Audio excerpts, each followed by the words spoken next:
예, 안녕하십니까. 이번 주 강의를 시작하도록 하겠습니다. 이번 주 강의는 여러분들 강의 교환 113페이지에 나와 있는 긴급避난부터 해가지고 우리가 자구행위, 폐해제 승낙, 그다음에 이제 정당행위까지 해가지고 위법성을 마치는 방향으로 해보도록 하겠습니다.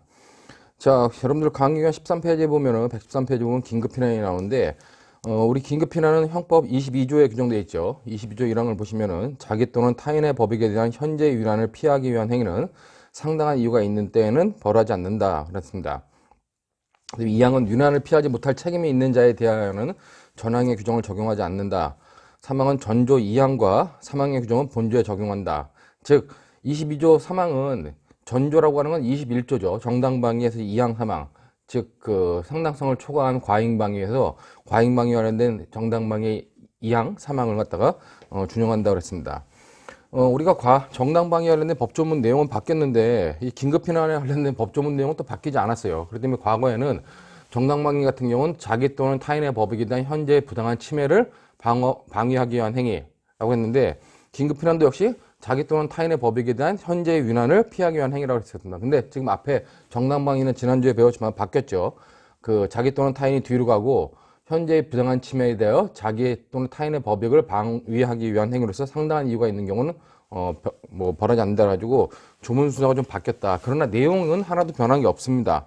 그렇기 때문에 그런 의미로 여러분들이 보시면 될 것 같고, 자, 그렇기 때문에 긴급행위다. 그러면 기본적으로 긴급避난의 의의를 보면 의의는 22조 1항에 나와 있는 거다.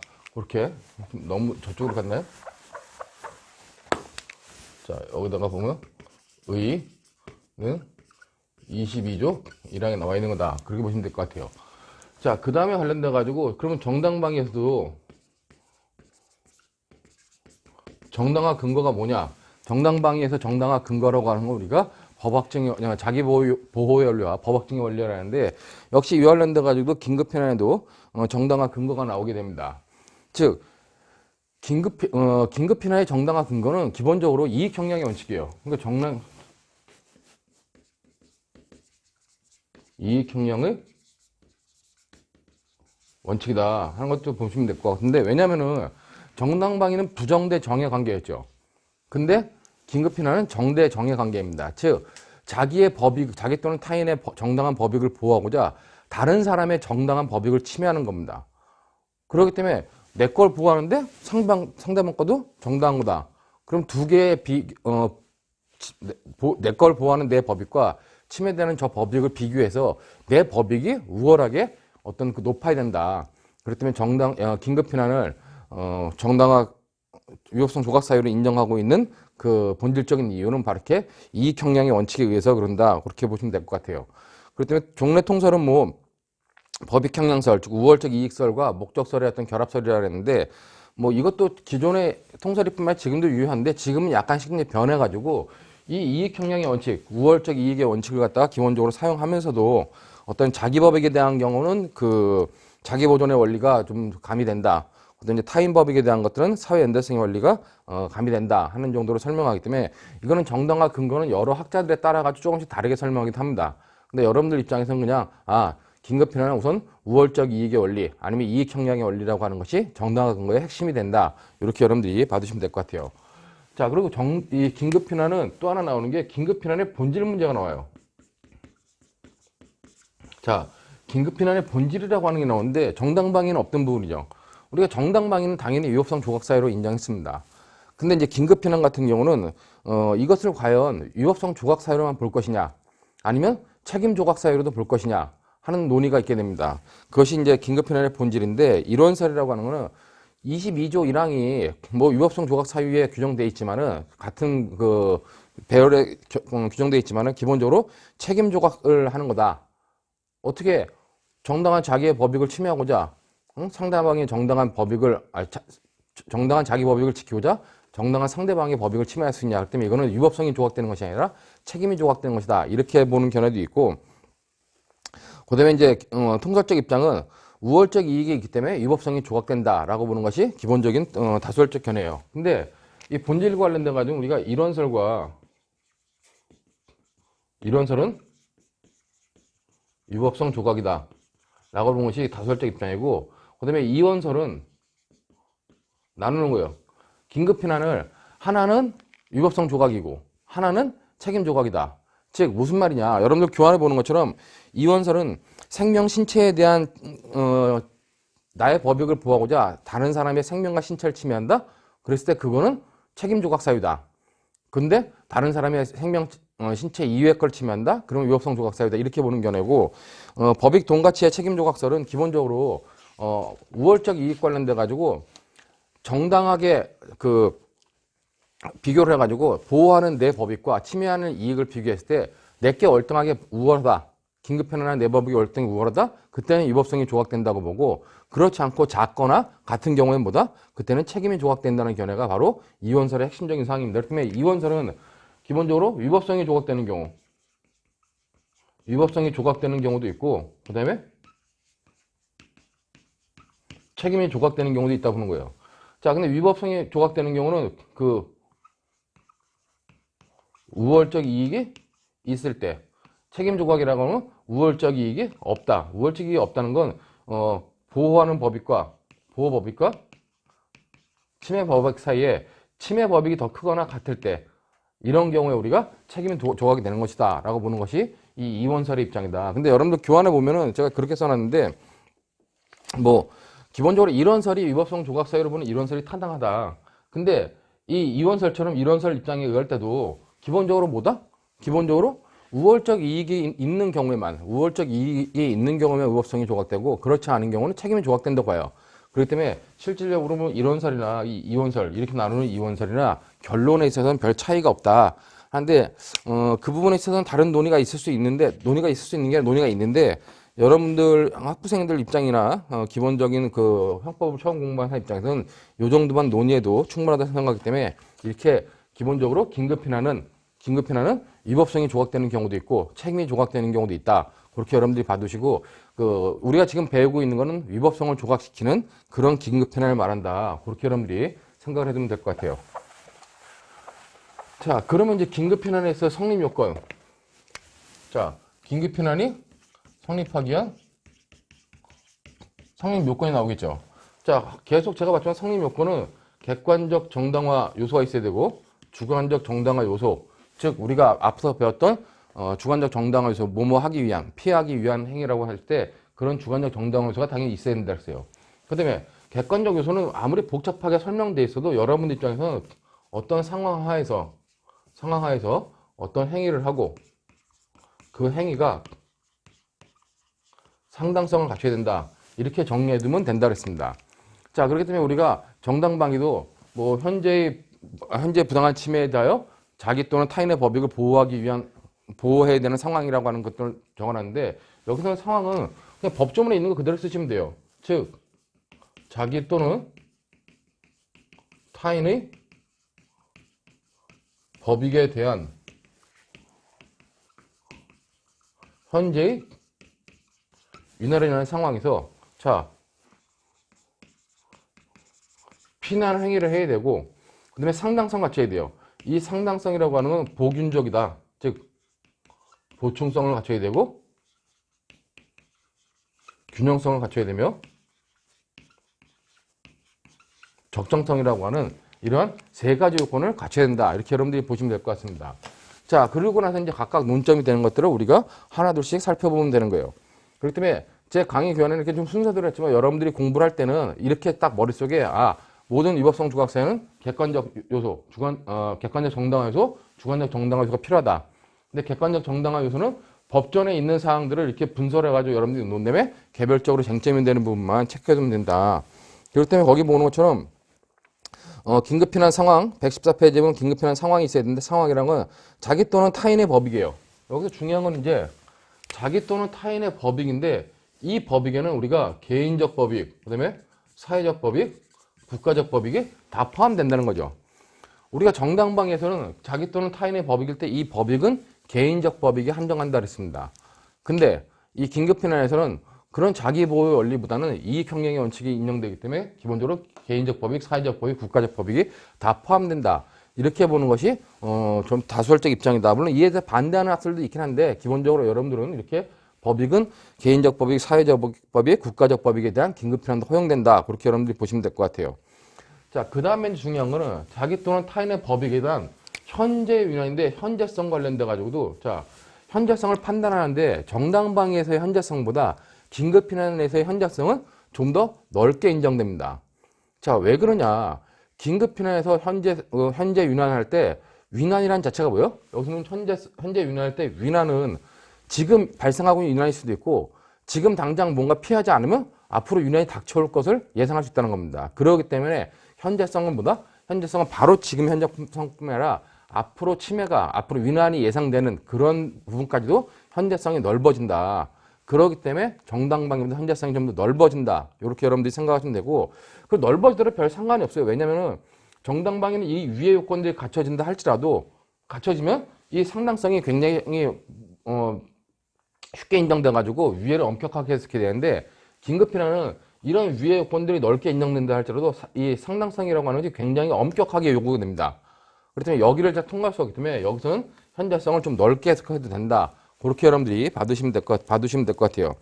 그렇기 때문에 거기 보는 것처럼 현재성이라고 하는 것은 현재란 위나의 현실로 존재하는 거. 자, 여기는 기본적으로 현재성일 땐 현재, 즉 현실, 이거 뭐 또 현재를 쓰니까 이상한데, 위난이 현실적으로 발생한 경우, 이건 당연히 현재성이 인정되는 거예요. 자, 근데 관련돼 가지고 위난 발생이 긴박한 상태, 즉 법익 침해가 즉시 또는 곧 실행될 것으로 예견된 경우를 말한다 그랬는데, 거기 보면 이제 그렇고 예상된 위난에 관련돼 기본적으로 과거의 위난이나 앞으로 미래의 위난은 인정되지 않는다고 하는 것이 원칙입니다. 근데 현실적으로 발생한 경우는 위난이 발생했지만 지금 막지 않으면 그 과거의 위난 안 돼요. 네? 미래의 위난 이거는 우리가 될 수 있다는 겁니다. 왜냐면은 현실적으로 발생한 경우 이외에 이 미래의 위난을 지금 막지 않으면 미래의 위난이 바로 닥쳐올 것 같다. 그러면 이 미래의 위난이라고 하는 것이 현재성이 여기까지 인정될 수 있다는 겁니다. 그렇기 때문에 거기 예상된 위난 보시면은 과거 미래의 위난에 대한 긴급 피난을 할 수 없다. 근데 원칙인데 그러나 해놨죠. 그러나 미리 예상되는 위난도 즉시 구제하지 않으면 위난을 피할 수 없는 부득이한 경우에는 현재 위난이 될 수 있다. 그렇기 때문에 이런 그 미래의 위난도 현재 막지 않으면 피할 수 없는 부득이한 경우에는 이런 경우까지도 현재성이 인정되기 때문에 정당방위도 현재성이 인정된다. 그다음에 이제 뭐 지속적 위난, 정당방위에서는 뭐 기본적으로 예상적 침해라든가 아니면 지속적 침해라고 하는 부분들은 기본적으로 인정되지 않는다 그랬어요. 근데 이 긴급 피난에서는 현재 위난은 일시적인 건 계속적인 건 묻지 않는답니다. 묻지 않는 거고, 그러므로 지속적 위난에 대한 긴급 피난도 인정된다. 그러면 이런 현재성을 판단하는 기준은 뭐냐? 객관적 기준을 가지고 객관적 사정을 기준으로 판단하면 된다는 거예요. 자, 그런 의미에서 여러분들이 긴급 피난에서는 자기 또는 타인의 법익에 대한 현재 위난에서 현재성이 굉장히 넓게 인정된다. 그 부분 될 것 같고, 자, 그 다음에 이제 여기 위난이라 할 때 현재 위난이라고 할 때 위난이 뭐냐? 그럼 여기 보는 것처럼 실제 상황상 손해 또는 침해가 발생할 개연성이 있는 상태입니다. 즉 손해가 발생할 개연성이 있는 상태를 바르고 우리가 위난이라고 해요. 그렇기 때문에 관련돼 가지고 위난은 장래에 발생하게 될 법익 침해를 현재의 시점에서 예측적으로 진단하는 것으로서 위난이 곧 법익 침해를 뜻하는 건 아니다. 그러나 발생할 개연성이 있는 것이다. 이렇게 보면 되고, 위난의 원인은 묻지 않는다는 겁니다. 위난이 다른 사람에 의하든 아니면 자연적 현상에 의하든 그 위난의 원인은 묻지 않는다는 거예요. 그 다음에 이제 위난이 부당하지 않느냐 그런 것도 필요 없다는 겁니다. 그 기본적으로 사람한테 닥칠 수 있는 위난은 자연적인 것일 수도 있고 그 인간에 의한 것일 수 있는데, 어쨌든 간에 위난이 있으면 사람은 자기 보호를 위해서 어떤 자기 보호와 이익 형량 차원에서 좀 위난을 피할 수 있기 때문에 그런 것들은 묻지 않는다 보면 될 것 같고, 자, 그럼 여기 밑에 보는 것처럼 자초위난, 그럼 위난의 원인을 묻지 않는데 자기 스스로 초래한 위난은 어떻게 할 것이냐 관련돼 가지고 우리가 정당방위에서는 자초방위와 관련돼 가지고 자초방위도 의도적 도발인 경우나 유착한 경우로 나눴죠. 정당방위도. 근데 이제 긴급피난에서는 자초위난 같은 경우는 현재 위난이 피해자의 책임 있는 사유로 발생한 경우를 자초위난이라고 하는 바, 이에 대해서는 긴급피난을 할 수 없다는 견해와 상당성이 인정되는 한 긴급피난이 가능하다고 보는 견해가 있는데, 비록 자기가 스스로 초래한 위난이라 할지라도 그것을 피하는 것이 상당한 이유가 있는 경우다. 상당성이 있는 경우에는 우리가 긴급 피난이 허용된다. 이렇게 보는 것이 다수결적 입장이고 판례 입장이다. 그렇게 여러분들이 보시면 될 것 같아요. 실제로 우리 판례 중에 긴급 피난을 인정한 판례는 거의 없습니다. 잘 인정이 되지 않아요. 굉장히 엄격하게 보는데 그래도 긴급 피난을 갖다가 인정한 판례가 대표적인 것이 밑에 나온 것처럼 뭐 피조개 양식장 사건이라고 해야 되나? 하여튼 뭐 사건이 있습니다. 표준 판례는 안 오는데 115페이지 보시면은 피고인들이 피조개 양식장에 피해를 주지 아니하도록 할 의도에서 선박의 닷줄을 7샤클에서 5샤클로 감아놓았고 그 경우에 피조개 양식장까지의 거리는 약 30m까지 근접한다는 것이므로 닷줄을 50m 더 늘려서 7샤클로 모백하였다면 자, 이 말은 무슨 말이냐. 피조개 양식장 밑에 이게 바지선이 있을게요. 이 바지선이 있는데 바지선이란 건 조금만 하면 뒤집히죠. 근데 여긴 닷줄을 이렇게 내려놨는데 이거 닷줄을 이렇게 그려도 되나요? 뭐 하여튼 닷줄을 그려놨는데 이 닷줄을 그렸는데 이 길이를 5샤클에서 7샤클로 늘렸다는 겁니다. 자, 이렇게 늘린 이유는 이게 좀 유격이 있으면 흔들리면서 전복되지 않게 하려고 7샤클로 늘렸다는 거예요. 근데 7샤클로 늘리다 보니까 이 닷줄에 관련된 것들이 이 밑에 피조개 양식장이었는데 피조개 양식장의 조개들을 다 훼손했다는 거죠. 그럼 이렇게 늘릴 때 이 바지선의 선장이라든가 선원들은 기본적으로 뭐다? 피조개 양식장에 피조개가 훼손될 거다. 손괴될 거다. 재물손괴 고의가 미필적 고의는 있다고 본 겁니다. 그럼 재물손괴죄 미필적 고의가 인정되는데 그러면 미필적 고의가 인정돼 구성권이 인정되는데 그럼 위법성도 있겠느냐 관련돼가지고 밑에 이제 나번 보시면은 이 태풍이 온다 그러면은 이 선박을 이 바지선을 미리 다른 데로 옮겨놔야 돼요. 근데 옮겨놓지 못한 거예요. 이 사람들이 스스로 어떤 위난을 초래했죠. 자, 그럼에도 불구하고 밑에 그 판결료지 나번에 밑줄 거 보시면은 미리 선박을 이동시켜 놓아야 할 책임을 다하지 아니함으로써 위와 같은 긴급한 그 위난을 당하였다는 점만으로는 긴급 피난을 인정하는데 아무런 방해가 되지 않는다. 그렇기 때문에 비록 얘네들한테 책임이 있어가지고 피난을 하지 못했지만 현재 위난이 닥쳐온 상황에서는 긴급 피난을 인정할 수 이렇게 줄을 늘린 거는 긴급 피난을 인정할 수밖에 없다는 겁니다. 자, 그런 의미로 여러분들이 요 표준 판례 같은 거 보시면 될 것 같고 이제 이 표준 판례를 봤을 때 여러 학자들이 평석을 하는데 제가 볼 때는 기본적으로 이 선박에 타 있는 선장과 선원들의 생명과 신체를 갖다 보호하고자 어떤 재산권을 좀 침해한 거죠. 그렇기 때문에 생명과 재산이라는 걸 비교했을 때는 이쪽이 훨씬 더 우월한 이익이기 때문에 긴급 피난을 인정하신 것이 아닌가라는 인정한 것이 아닌가라는 생각이 듭니다. 그렇기 때문에 그런 의미로 여러분들이 긴급 피난을 인정하지 위난이라고 하는 것은 자초위난까지도 포함한다. 기본적으로 그렇게 보시면 될 것 같고 그러나 또 이제 그 밑에 판례는 아무리 자초위난이라 할지라도 범죄 행위자가 범죄를 하다가 피해자한테 어떻게 물렸어요. 즉 밑에 판례는 뭐냐면 강간능을 하는 그 범죄자가 강간을 하다가 피해자한테 손을 물렸습니다. 그랬더니 손을 갖다가 물리니까 확 빼가지고 피해자의 치아를 갖다가 훼손시킨 경우, 손상시킨 경우 치아 열손의 상해를 입혔는데 그것 관련돼 가지고 이 범죄자가 이건 긴급 피난이다. 비록 내가 범죄 행위를 가지고 자초했지만은 기본적으로 이거는 나의 신체를 보호하기 위한 현재 위난을 피하기 위한 것으로서 긴급 피난의 주장인데 판례는 받아들이지 않았다는 겁니다. 그렇기 때문에 그런 경우는 그런 경우를 가리켜 가지고 법에 의해 용인되는 피난 행위라고 할 수 없다. 그렇게 판례가 봤기 때문에 기본적으로 여러분들이 이 위난 관련된 부분, 즉 현재 위난 관련돼 가지고 문제되는 거는 자초위난인데 자초위난 관련돼 가지고 두 개의 판례가 있다. 피조개 양식장 사건과 강간범이 치아 결손을 시킨 경우 그런 사건 관련돼 가지고 좀 생각해 두시면 될 것 같고 자, 그 다음에 이제 이런 내용을 떠나서 피난 행위를 해야 되는데 자, 긴급 피난은 역시 피난 행위를 해야 돼요. 이 피난 행위도 역시 두 가지는 아닌데 하나는 공격적 피난과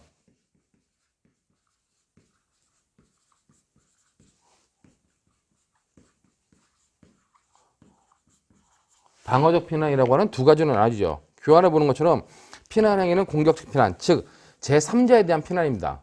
위난이 닥쳤는데 자기를 보호하고자 제3자한테 피난 행위를 하는 거예요. 그럼 제3자가 법익 침해를 있겠죠.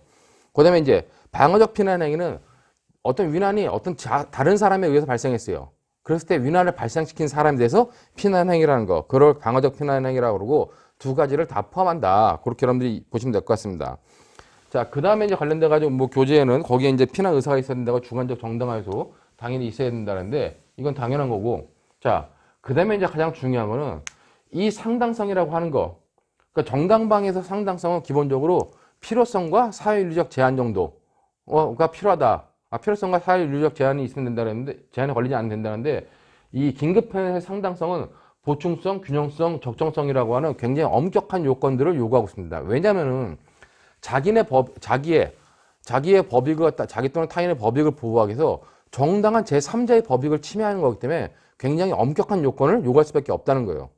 그렇기 때문에 여러분들 거기 보면 상당한 이유 관련돼 가지고 긴급피난은 제3자의 정당한 법익을 희생시키는 것이므로 상당성을 판단함에 있어서 다른 긴급행위보다도 엄격한 해석을 요한다. 그래가지고 엄격한 해석을 요하면서 요구되고 있는 것이 보충성의 원칙, 그 다음에 균형성의 원칙, 적정성의 원칙이라는 겁니다. 즉 보충성의 원칙이라는 건 이 위난상을 피하기 위한 최우수한으로서만 이 긴급피난이 허용된다는 겁니다. 그렇기 때문에 관련돼 가지고 내가 다른 방법을 쓸 수 있었다. 위난을 피하기 위한 다른 방법을 쓸 수 있었는데도 불구하고 긴급피난을 했다면 그때는 보충성의 원칙이 적용되지 않는다는 거예요. 그리고 이 보충성의 원칙이라고 하는 것은 여기는 또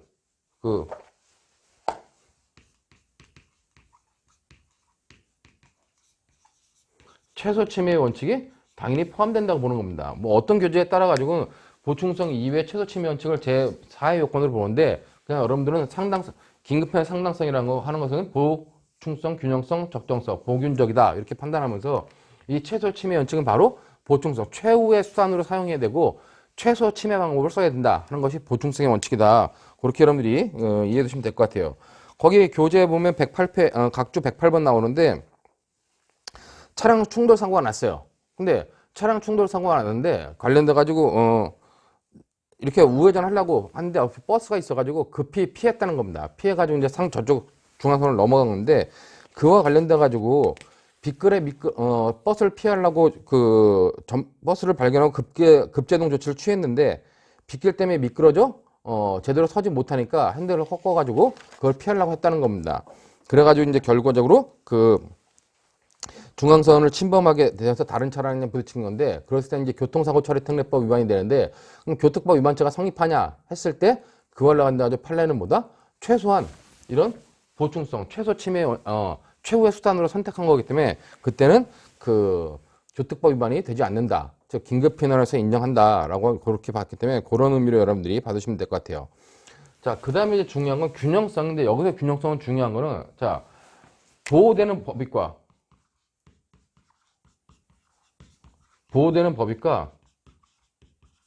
침해되는 법익이 어떻게 돼요? 긴급피난은 이 보호법익과 침해법익이 관련돼서 균형성이라고 하지 똑같으면 안 돼요. 균형성이라면 똑같으면 안 되고 당연히 보호법익이 우월적으로 커야 된다는 겁니다. 만약에 같았다면 어떻게 해요? 만약에 이랬다면 어떻게 돼요? 이런 경우는 나중에 우리가 책임 조각 여부, 즉 기대 불가능한 행위겠다. 그래 책임 조각 여부를 따져야 되지. 우리가 유법성 조각 사유로서 유법성 조각 사유로서의 긴급피난에서는 인정되지 않는다. 그렇다면 균형성이라고 하는 건 당연히 보호법익이 침해법익보다 월등히 커야 된다. 그렇게 여러분들이 봐두시면 될 것 같습니다. 거기 보면 그렇기 때문에 균형성의 원칙 보면 피난행위에 의해 보호되는 이익은 침해되는 이익보다 본질적으로 우월한 이익이 된다. 본질적으로 우월해야 되고 그렇기 때문에 그 긴급피난을 부정한 사안으로서 거기 보는 것처럼 첫 번째 사안, 두 번째 사안, 세 번째 사안, 네 번째 사안들이 나와요. 자, 그런 경우에는 우리가 판례가 긴급피난을 인정하지 않았다. 그렇게 보시면 되고 네 번째 판례는 그 밑에 보면 표준 판례로 다시 설명하고 있습니다. 그렇기 때문에 여기서는 이제 긴급피난에 해당하려면 요 판례가 이제 긴급피난을 부정한 사안에 관련돼 가지고 네 번째 판례가 표준 판례로 나오는데 왜냐면 이거는 이렇게 상당성이라고 하는 건 보충성, 균형성, 적정성을 갖춰야 된다라고 하는 것을 나타내기 때문에 그 표준 판례 한번 봐도록 하겠습니다. 표준 판례 보시면 거기 밑줄 친 부분에 상당한 이유가 있는 행위에 해당하려면 첫째, 피난 행위는 위난에 처한 법익을 보호하기 위한 유일한 수단이어야 된다. 그러니까 유일한 수단 최후 수단이어야 된다는 겁니다. 그리고 최후 수단이고 최소 침해해야 된다는 거예요. 그다음에 둘째, 피해자에게 가장 경미한 손해를 주는 방법을 선택해야 된다. 이것까지 포함시키는 얘기죠. 그다음에 셋째, 피난 행위에 의해 보존되는 이익은 이로 인해 침해되는 이익보다 우월해야 된다. 당연히 균형성이라는 걸 갖춰야 된다는 겁니다. 그리고 피난 행위는 그 자체가 사회 윤리나 법질서 전체의 정신에 비추어 적합한 수단을 요한다. 적정한 수단이 된다라고 하기 때문에 이런 세 가지 요건들을 판례가 제시하고 있는 거다. 그렇게 여러분들이 봐두시면 될 것 같습니다. 자, 그 다음에 이제 세 번째 요건으로서 그 적정성의 원칙, 적절성, 적합성의 원칙이라고 그러는데 이거는 뭐냐면 긴급 피난 행위는 위난을 피하기 위한 적절한 수단일 것을 요한다는 원칙이다. 그런데 이거는 그러면 적절한 수단인지 아닌지 어떻게 파악하냐와 관련돼 가지고 이 적정성을 인정하기 위해서는 두 가지 기준, 두 가지 기준이 있는데 두 가지 기준을 다 통과해야 된다는 거예요. 거기 보는 것처럼 첫 번째는 뭐다? 행위자가 처해했던 위난 상황에 대하여 법질서가 다른 방법이나 다른 절차로도 피할 수 있게 준비를 해둔 경우에는 이땐 적절한 수단이 아니라는 겁니다. 즉, 현재 내가 어떤 위난을 당했어. 근데 그 위난에 대해서 이미 법질서가 다른 방법으로 구제할 수 있게 만들어 놨다는 겁니다. 그럼 그 방법을 택해야지 내가 긴급 피난을 택한 거는 여기 말하는 적정성을 인정할 수 없다는 거예요. 그래서 여기서 첫 번째 요건은 다른 절차가 있느냐. 즉, 다른 절차나 다른 제도가 있느냐. 즉, 법원의 판결에 대해서 나한테 불이익이 나왔어. 그러면 항소라든가 상고를 하면 되죠. 그럼에도 불구하고 거기에 불이익이 나왔다고 긴급피난이라고 하는 것들을 하면 되겠냐? 안 된다는 거예요. 자, 그 다음에 두 번째는 긴급피난 행위가 우리 법질서의 기초로 되어 있는 근본 원리에 위배되거나 그러한 근본 원리에 의해 제한되는지 않는지 검토해야 된다. 그렇기 때문에 이 적정성이라는 건 우리 법상의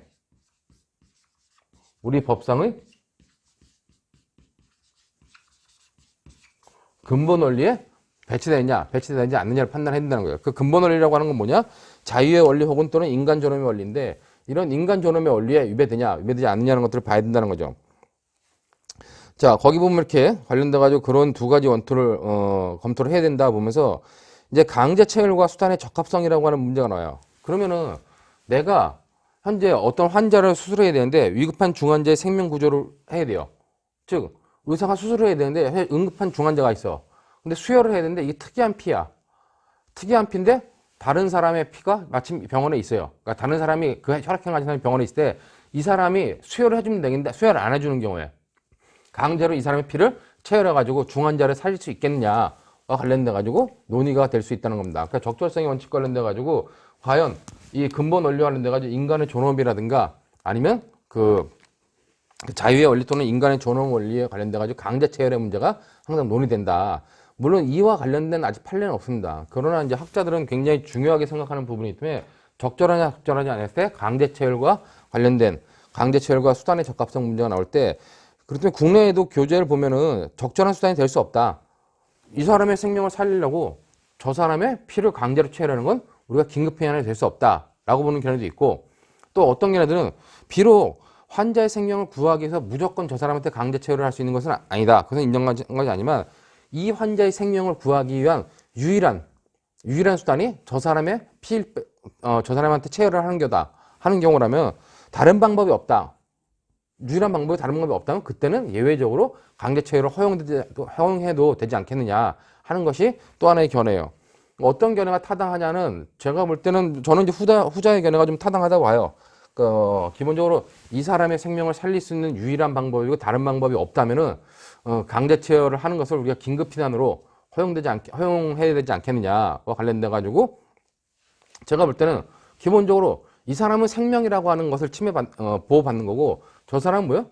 저 사람의 인간의 존엄이라든가 자유를 침해받는 건데 제가 볼 때는 저쪽보다는 이쪽이 좀 더 우월적 법익이 아닐까라고 판단을 합니다. 근데 이제 이거는 학자들마다 다르기 때문에 혹시라도 여러분들이 뭐 주관식 문제에 이런 케이스가 나와가지고 이럴 때 어떻게 할 것이냐 했을 때 여러분들이 기본적으로 이런 논의들 우리 법상의 근본 원리와 관련된 논의들을 판단을 기준으로 삼아가지고 그것이 더 크게는 긴급피난에서의 상당성 중에 보충성, 균형성, 적정성인데 적정성, 적절성 관련돼 가지고 이런 기준에 따른다라고 하는 것을 알고 있어야지만 강제 체열과 관련된 케이스들이 나왔어요. 여러분들이 어떤 것들이 논점이 되는구나라고 이제 생각할 수 있다는 겁니다. 자, 그런 의미로 여러분들이 봐두시면 될 것 같아요. 자, 그럼 이렇게 보면은 긴급피난에 관련돼 가지고 기본적인 요건들을 다 본 거고, 자, 그럼 이렇게 긴급피난이 인정되면, 긴급피난에 관련돼 가지고 이런 것들이 인정되면, 성립 요건이 인정되면 긴급피난의 효과는 어떻게 되냐? 효과는 구성요건에 해당하지만 위법성이 조각된다고 그런 거예요. 우리가 22조 1항에서 벌하지 아니한다 했을 때 결국 효과라고 하는 것은 구성요건에 해당하지만 위법성이 조각된다고 본다. 그렇게 여러분들이 받으시면 될 것 같습니다. 물론 아까도 봤지만은 긴급피난은 이렇게 위법성이 조각되는 긴급피난도 있지만은 여기 보면 이렇게 똑같거나 균형성이 똑같거나 반대인 경우 아니면 뭐 법익 측면을 나눠 가지고 보는 경우 관련돼 이익 형량을 통해서 나눠 가지고 보는 경우 관련돼 가지고는 책임 조각하는 긴급피난이 될 수 있다. 그때 이제 뒷부분에 가면은 그러면 긴급피난을 위법성이 조각되는 긴급피난, 책임이 조각되는 긴급피난을 볼 때 그 뒤쪽 부분에 가서도 약간 견해가 나눠져요. 그게 무슨 말이냐? 그러면 위법성이 조각되는 긴급피난은 뭐다? 그거는 22조 1항이란 얘기예요. 그럼 책임이 조각되는 긴급피난은 뭐냐? 그거는 우리가 초법규적 위법성 조각사로서 해석을 통해서 해야 된다. 그런 견해도 있고 아니다.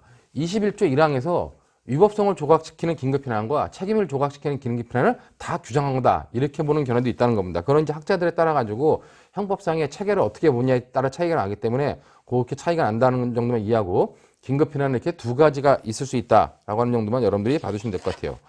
자, 그 다음에 이제 긴급피난의 특칙이라고 하는 건 뭐냐? 우리가 22조 2항에 보면 그 위난을 피할 수 없는 위난을 피하지 못할 그 업무상의 특별 의무자 등에 대해서는 긴급피난을 인정하지 않아요. 그럼 그런 사람이 누구냐? 교환해 보는 것처럼 군인, 경찰관, 소방관, 의사, 간호사 등입니다.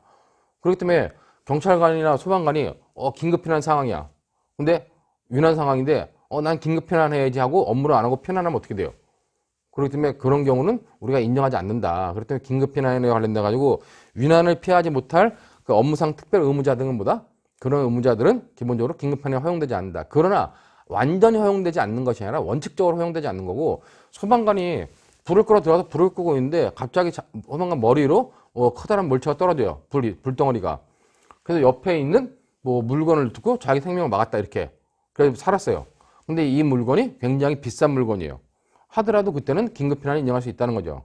그렇기 때문에 위난을 피하지 못할 업무자에 대해서는 원칙적으로 긴급피난이 인정되지 않지만 예외적으로도 인정될 수 있다. 그렇게 여러분들이 보시면 될 것 같습니다. 그 다음에 이제 관련돼서 앞에서 설명했지만 효과와 관련돼 가지고 우리가 과잉 피난, 그 다음에 과잉 그 피난 문제가 있는데 과잉 피난이라고 하는 것은 우리가 이걸 법조문을 좀 써놓고 볼까요?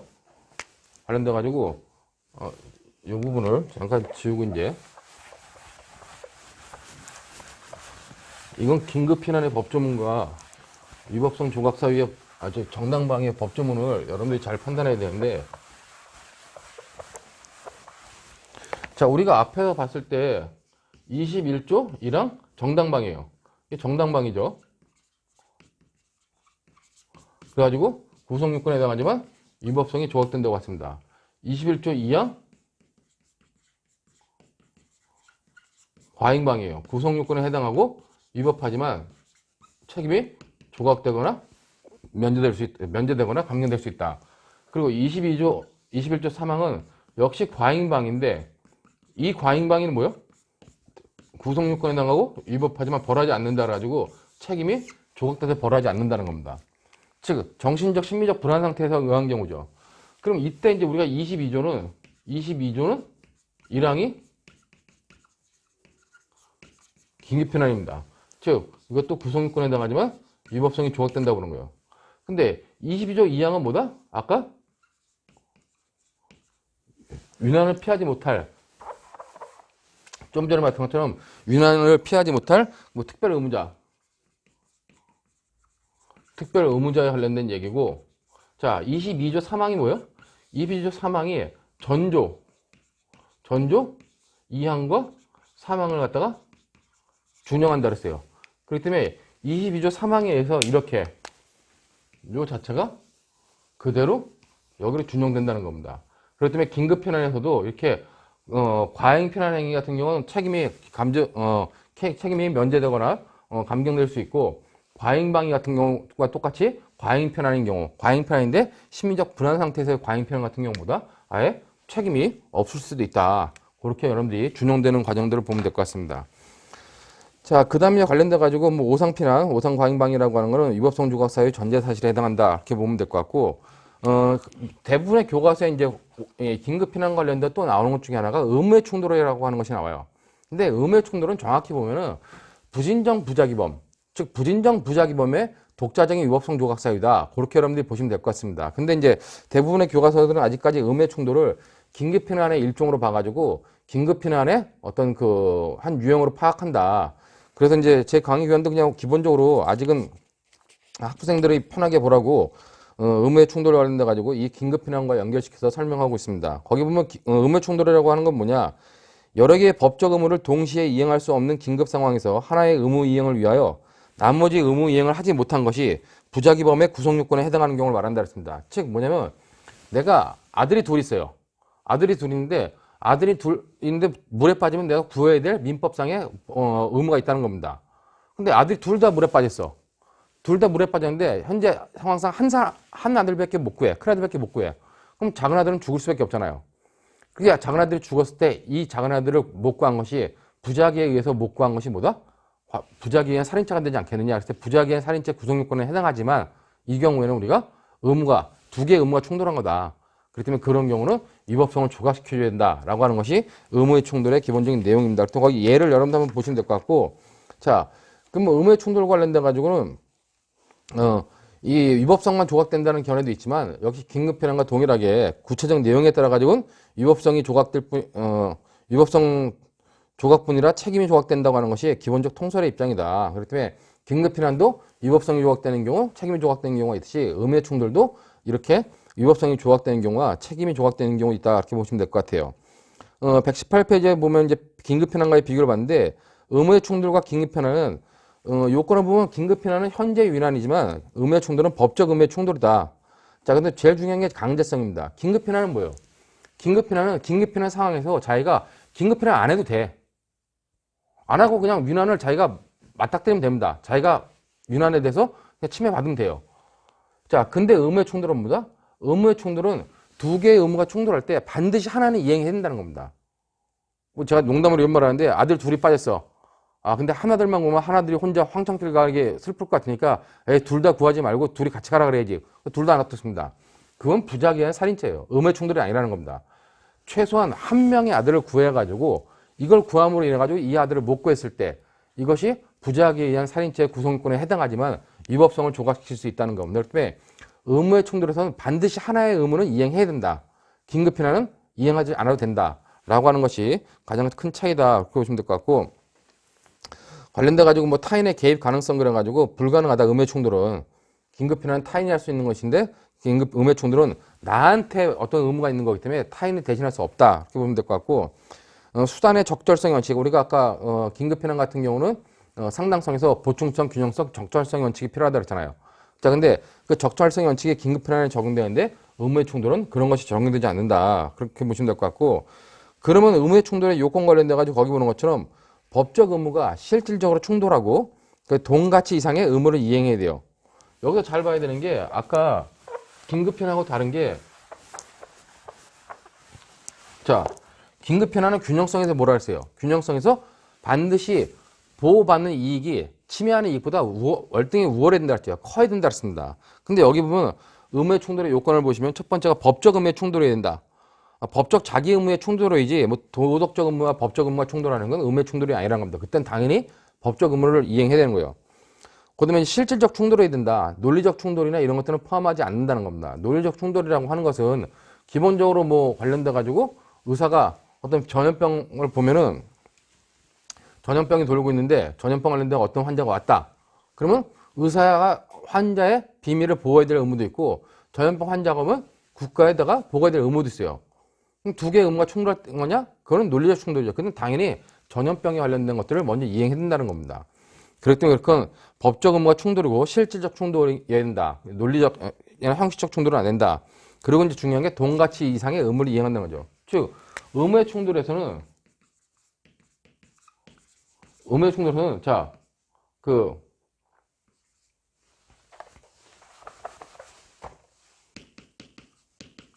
보호된 이익 있죠. 아들을 따지면 첫째 아들이고, 그 다음에 침해된 이익. 침해 이익이라, 법익이라고 하는데, 침해 법익이 있다. 그러면 아까 긴급피난에서 어떻게 한다? 긴급피난에서는 당연히 보호이익이 커야 된다 했어요. 근데 의무의 충돌은 뭐다? 의무의 충돌은 두 개의 생명인데 어떻게 비교할 수밖에 없냐. 그렇기 때문에 크거나 같을 수 있다는 겁니다. 요 부분이 긴급피난과의 가장 큰 차이겠죠. 그렇기 때문에 반드시 동가치 이상의 의무를 이행해야 되고 주관적 정당화 요소가 당연히 필요하다. 그런 것들이 의무의 충돌이라고 이렇게 보시면 될 것 같고, 그다음에 의무의 충돌의 효과는 당연히 위법성이 조각돼요. 근데 이런 경우 위법성이 조각되는데, 그럼 이런 경우는 어떡하냐? 이런 경우는 책임이 구성요건에 해당하고 위법하지만 책임이 조각된다고 할 수밖에 없다는 겁니다. 그렇기 때문에 아까 의무의 충돌이 위법성을 조각시키는 경우도 있지만 책임을 조각시키는 경우도 있을 수 있다. 그렇게 봤기 때문에 그런 의미로서 여러분들이 의무 충돌 효과로서는 위법성이 조각되는 경우도, 이런 경우는 위법성이 조각되지만 이런 경우는 책임을 조각시킬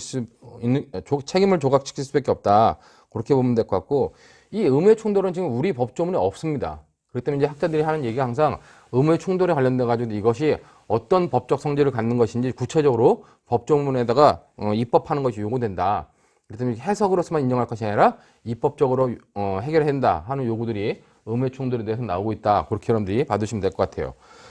자, 의무의 충돌 관련돼 가지고는 제가 첫번에 얘기했듯이 이거는 대부분의 여러분들이 여기서 긴급편안에서 설명하지만 잘 봐야 될 게 부진정 부작위범에서의 독자적인 위법성 조각 사유다라고 하는 것들은 여러분들이 마지막으로 다시 한번 잘 체크해 두시기 바라겠습니다.